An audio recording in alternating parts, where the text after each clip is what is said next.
Компания Toyota 16 ноября в режиме онлайн-презентации провела мировую премьеру гибрида Prius нового 5-го поколения. Как и прежде, Prius доступен в виде простого или подзаряжаемого гибрида. Первый вариант начнут продавать зимой 2023 года, а второй весной. Toyota Prius первого поколения появилась в 1997 году. Модель уходящего 4-го поколения в строю с 2015 года. Всего за четверть века гибрид, по данным компании, разошелся по миру тиражом свыше 5 миллионов экземпляров, что позволило сократить выбросы СО2 на 82 миллиона тонн по сравнению с аналогичными бензиновыми машинами. Дизайн Prius получился эффектным. По задумке разработчиков, новый Prius должен привлекать покупателей не только низким расходом топлива, но и дизайном. Форм-фактор пятидверного лифтбека сохранен, однако силуэт полностью перекроен.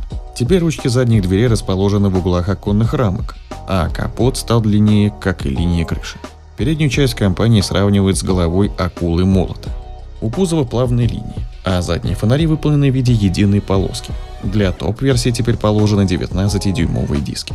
Еще примечательно, что простой гибрид и подзаряжаемый вариант отныне выглядят одинаково, габариты тоже едины. Предыдущий Prius PHEV был крупнее стандартной модели. Кузов стал ниже на 50 мм, а верхняя часть крыши сдвинута назад. При этом автомобиль укоротили на 46 мм до 4600 мм и расширили на 22 мм до 1782 мм. Увеличенная на 50 мм до 2750 мм колесная база позволила сделать салон автомобиля более просторным. Интерьер получил привычную компоновку с большим сенсорным планшетом мультимедийной системы и цифровой 7-дюймовой приборкой, расположенной над ободом руля. Джойстик управления трансмиссией переехал с консоли на центральный тоннель. У двухзонного климат-контроля теперь кнопочный пульт с отдельным дисплеем. В оснащении новой модели теперь есть две розетки мощностью до 150 Вт в салоне и багажнике. Система автоматической парковки с дистанционным управлением, машину можно припарковать при помощи смартфона, панорамный люк в крыше и комплекс систем безопасности Toyota Safety Sense с фронтальной камерой.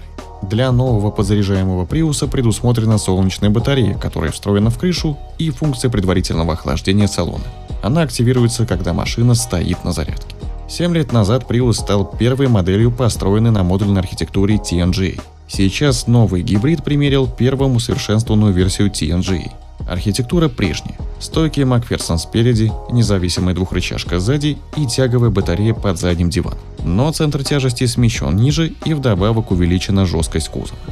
Как и прежде, базовый Toyota Prius 5-го поколения сохранил 1,8-литровый атмосферник. Но суммарную отдачу системы увеличили со 122 до 140 лошадиных сил.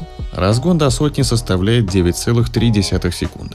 Версии подороже впервые для модели имеет 2-литровый атмосферный двигатель. У него мощность составит 193 лошадиные силы, а время разгона до 100 км в час 7,5 секунд. За доплату предложен полный привод ИФО с отдельным электромотором на задней оси. Топовый подзаряжаемый Prius получил 2-литровый атмосферный двигатель семейства Dynamic Force мощностью 148 лошадиных сил, 160-сильный электромотор и литий-ионную батарею емкостью 16,3 кВт-часа. У предшественника была батарея на 8,8 кВт-часа. Таким образом, дальность хода в электрическом режиме выросла в 1,5 раза. Совокупная отдача системы составляет 223 лошадиные силы против 122 лошадиных сил у предыдущего Prius. До сотни такой гибрид может разогнаться за 6,7 секунды. При этом разработчики уверяют, что расход топлива остался прежним. Гибриды без возможности подключения к розетке должны выйти на рынок этой зимой, а подзаряжаемая версия подоспеет весной 2023 года. Причем в Европе будет доступен только вариант PHEV.